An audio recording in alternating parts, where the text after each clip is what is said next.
All that jazz. A universal language that we all speak, no matter what your race or class, is the focus of our celebration on today. Whether it's in your home while you're getting ready for work, driving in your car, or simply fighting those irritating pounds while you're on the treadmill, this language has a way of bringing joy and peace during its moments of indulgence. I'm talking about the universal language of music. The language of music is undeniably one of the things in life that transcends race and class. No matter the genre, music is a daily stay for billions. Opera, folk, country, gospel, R&B, and yes, even hip-hop are just a few of the types of music that we enjoy.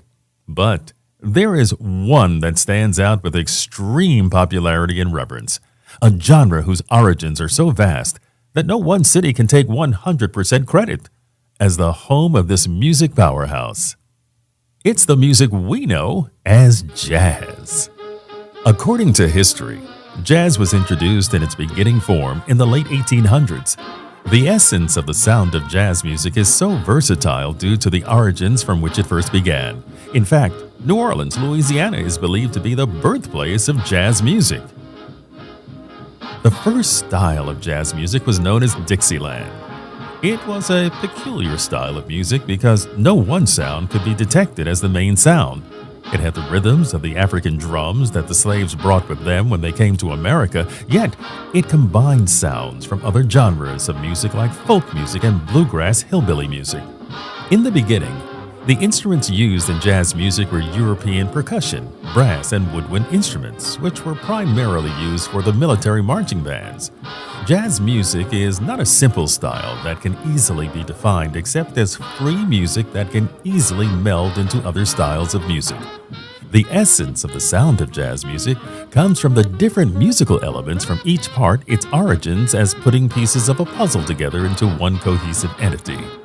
And one of those pioneers of the development of this sound was a cornet or trumpet player, who is probably, hands down, the greatest musician of the jazz style of all time, Louis Armstrong. Louis Armstrong was born in New Orleans, Louisiana on August the 4th in 1901. He suffered the stigma of being the illegitimate child of a prostitute raised in the abject poverty of New Orleans. With no father to raise him, he was left in the care of his grandmother. Armstrong would grow up as a boy in the streets of New Orleans. He earned money by singing in the streets with a quartet of youngsters. His then love for music would set the stage for greatness, but it wouldn't come without hardships first.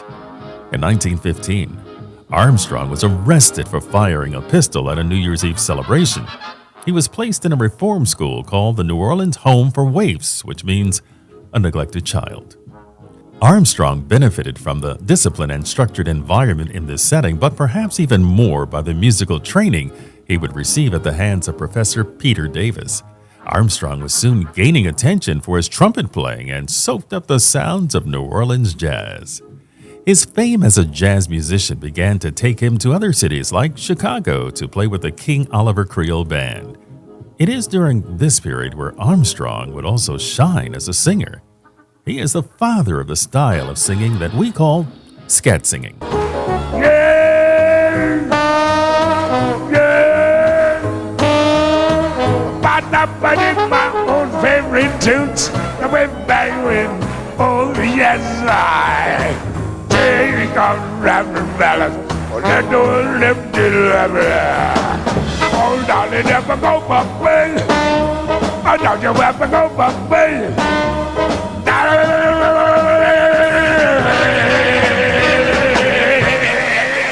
His phrasing as a singer captured the exciting syncopations of early jazz, but also stood out for the balance it offered between gritty roughness and sentimental tenderness. Louis Armstrong began to record music in the late 1920s and became one of the most sought-after jazz musicians of that era. His greatest contribution to the jazz industry is a style within a big band setting, where individual musicians would have a solo within a composition. It was known as improvisation or the expression of freedom.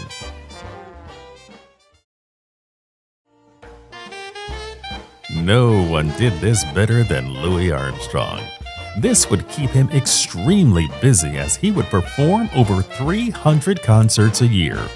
Armstrong's career reached its zenith in 1956 when he became more famous than any other musician had ever been before him. He appeared in an all-star film called High Society along with Frank Sinatra, Bing Crosby, and Grace Kelly. To his credit, Armstrong was featured in more than 30 films and recorded numerous albums, but perhaps three of his greatest and most popular contributions to jazz music is still often imitated today. Hello, Dolly. This is Louis Dolly. Funny glad to have you back where you belong.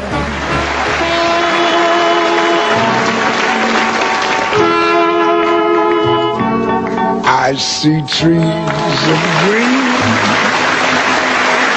red roses too.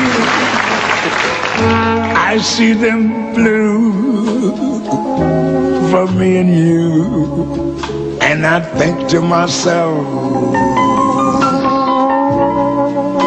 what a wonderful world. It's a wonderful world. And today we stop to remember and celebrate the contribution of this legendary musician who is living proof that the race is not given to the swift nor to the strong, but to the one who will endure and finish the race. We celebrate Louis Armstrong. This is your Black History Moment.